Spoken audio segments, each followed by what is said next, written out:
आज के इस दौर में चैट जीपीटी लोगों की ज़िंदगी में एक ऐसा रोल प्ले कर रहा है कि वो ना केवल लोगों की मदद कर रहा है बल्कि लोगों के इमोशंस को भी समझने की कोशिश कर रहा है। अब लोग चैट जीपीटी से केवल मदद नहीं मांग रहे बल्कि अपने इमोशंस शेयर कर रहे हैं। हमने हमारी पिछली स्टोरी में बताया था कि किस तरह से चैट जीपीटी लोगों को बता रहा है कि वो अपनी लाइफ स्टाइल को कैसे बनाएं। लोग चैट जीपीटी से पूछ रहे हैं कि आज मेरा मूड ठीक नहीं है, मैं अपने मूड को कैसे ठीक करूं। कुछ लोग पूछ रहे हैं कि मेरे फ्रेंड से मेरी लड़ाई हो गई है, अब मैं क्या करूं। अगर लोग डिप्रेशन में जा रहे हैं तो वो चैट जीपीटी से बात कर रहे हैं और चैट जीपीटी उन्हें बता रहा है कि वो अपने लाइफस्टाइल को कैसे ठीक कर सकते हैं। और सबसे ज़्यादा टीनेजर्स चैट जीपीटी का इस्तेमाल कर रहे हैं और इस तरह से अपने इमोशंस उसके साथ शेयर कर रहे हैं। लेकिन अब चैट जीपीटी धीरे धीरे कितना खतरनाक हो गया है, इसका एक नमूना अमेरिका से आई स्टोरी के बाद पता चलता है। दरअसल अमेरिका में एक 16 साल के लड़के ने चैट जीपीटी की मदद से सुसाइड कर लिया, जिसके बाद हर कोई हैरान हो गया।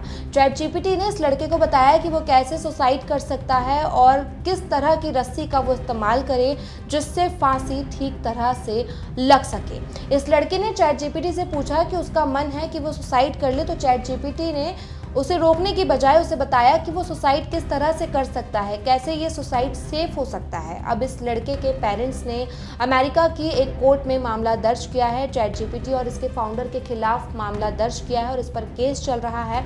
क्या कुछ है पूरा मामला, वो हम आपको विस्तार से बताते हैं। दरअसल ये मामला जो है वो 11 अप्रैल 2025 का है। 11 अप्रैल 2025 को अमेरिका में रहने वाले 16 साल के एडम राइन ने सुसाइड कर लिया था। एडम राइन कैलिफोर्निया में रहता था, वो स्कूल में पढ़ता था और उसने चैट जीपीटी से पिछले लंबे समय से एक कनेक्शन बनाया, एक बॉन्ड बनाया। वो चैट जीपीटी को अपना सबसे प्रिय दोस्त समझने लगा। बताया जा रहा है कि एडम सुसाइड के कुछ महीनों पहले से चैट जीपीटी से अपने इमोशंस शेयर कर रहा था। उसके पेरेंट्स का कहना है कि एडम चैट जीपीटी का इस्तेमाल जो है वो स्कूली वर्क के लिए कर रहा था, अपने होमवर्क के लिए कर रहा था, इसीलिए उन्होंने कभी उसे रोका नहीं। वो अपने होमवर्क की मदद चैट जीपीटी से लेता था, लेकिन इस दौरान वो कई तरह से चैट जीपीटी से जो है वो कनेक्ट हो चुका था और वो अपने कई सारे इमोशंस चैट जीपीटी के साथ शेयर करता था।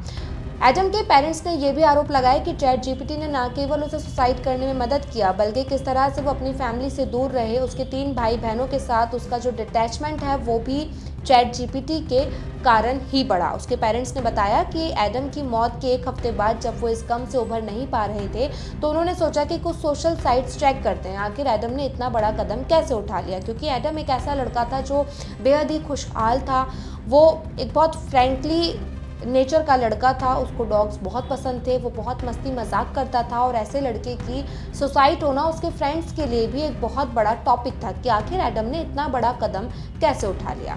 1 हफ्ते बाद जब उसके पेरेंट्स ने उसके सोशल साइट्स को चेक किया, उसके फेसबुक इंस्टाग्राम अकाउंट्स को, उन्होंने सोचा शायद यहाँ से उन्हें कुछ मदद मिल सके कि आखिर एडम ने ये कदम क्यों उठाया।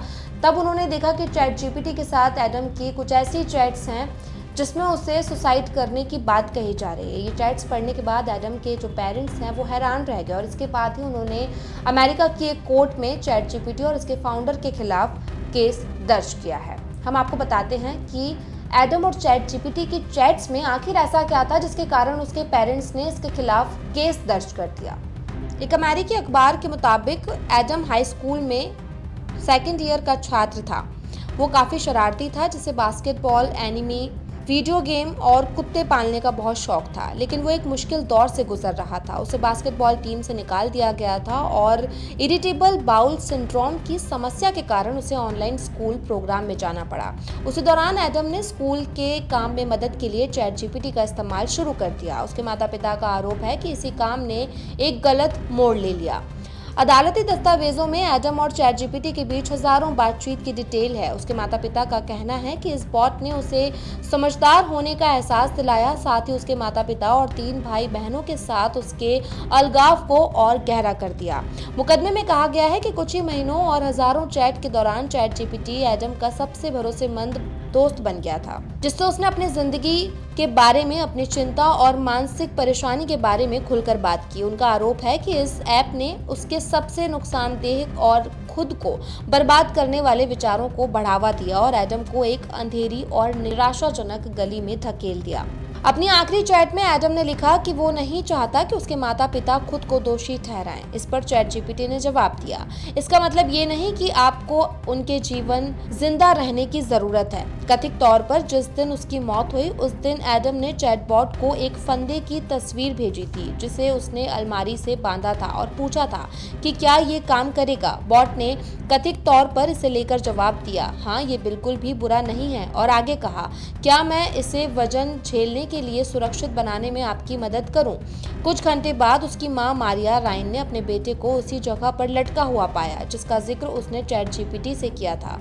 मारिया ने कहा, बॉट ऐसे बर्ताव कर रहा था जैसे ये उसका डॉक्टर हो, उसका भरोसेमंद हो, लेकिन ये जानता था कि वो सुसाइड प्लान कर रहा था। उसने फंदा देख लिया, सभी चीजें देख ली और कुछ नहीं कहा। तो चैट जीपीटी की मदद से 16 साल के एडम राइन ने सुसाइड कर लिया। उसके माता पिता का आरोप है कि चैट जीपीटी उनके बेटे की मौत की वजह बना है, जिसके बाद चैट जीपीटी की ओर से भी प्रतिक्रिया सामने आई है। उन्होंने कहा है कि वो आगे इस तरह का ध्यान रखेंगे, कोई इस तरह से अगर बातचीत करेगा, एक इमोशनल सपोर्ट लोगों को कैसे दे सकें, इस पर चैट जीपीटी काम कर रहा है। लेकिन सुसाइड जैसे मामलों का एक गंभीर मामला उसके सामने आया है और ऐसे में वो अपनी सुरक्षा को और बेहतर बनाएगा। लेकिन चैट जीपीटी से एडम की इस मौत के बाद एक बार सवाल उठ रहा है कि जो एआई, जो चैट जीपीटी, चैटबॉट आज लोगों की ज़िंदगी में इतना ज़्यादा ज़रूरी हो गया है, लोग हर काम के लिए इसका इस्तेमाल कर रहे हैं, लेकिन ज़रूरत से ज़्यादा इस्तेमाल चैट जीपीटी आपकी ज़िंदगी भी ले सकता है। अगर आप चैट जीपीटी से अपने इमोशंस शेयर कर रहे हैं तो पहले ये जान लीजिए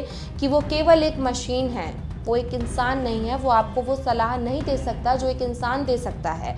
चैट जीपीटी अगर एडम को सुसाइड की सलाह नहीं देता, उसे नहीं बताता कि रस्सी मजबूत है या नहीं, डायरेक्शन कैसा होना चाहिए, तो शायद एडम ये कदम नहीं उठाता। वो महज एक 16 साल का लड़का था। आज कई सारे टीनेजर्स चैट जीपीटी का इस्तेमाल कर रहे हैं और न केवल इस्तेमाल अपने वर्क के लिए, अपने होमवर्क के लिए कर रहे हैं, बल्कि वो चैट जीपीटी से अपने इमोशंस शेयर कर रहे हैं। अगर उनके घर में लड़ाई झगड़ा हो रहा है तो वो चैट जीपीटी से पूछ रहे हैं कि आज लड़ाई झगड़ा हो गया, इसमें मुझे क्या करना चाहिए। चैट जीपीटी सिर्फ आपके तरफ से आपके इमोशंस की बात करता है, बाकी चीज़ों को वो आपको नहीं बताता। एडम के साथ भी कुछ ऐसा ही हुआ और 11 अप्रैल को उसकी मौत हो गई, जिसका जिम्मेदार उसके पेरेंट्स चैट जीपीटी को बता रहे हैं। आपका इस वीडियो पर क्या कुछ कहना है हमें कमेंट करके बताइएगा। साथ ही ये वीडियो अच्छा लगा तो लाइक और शेयर भी कीजिएगा।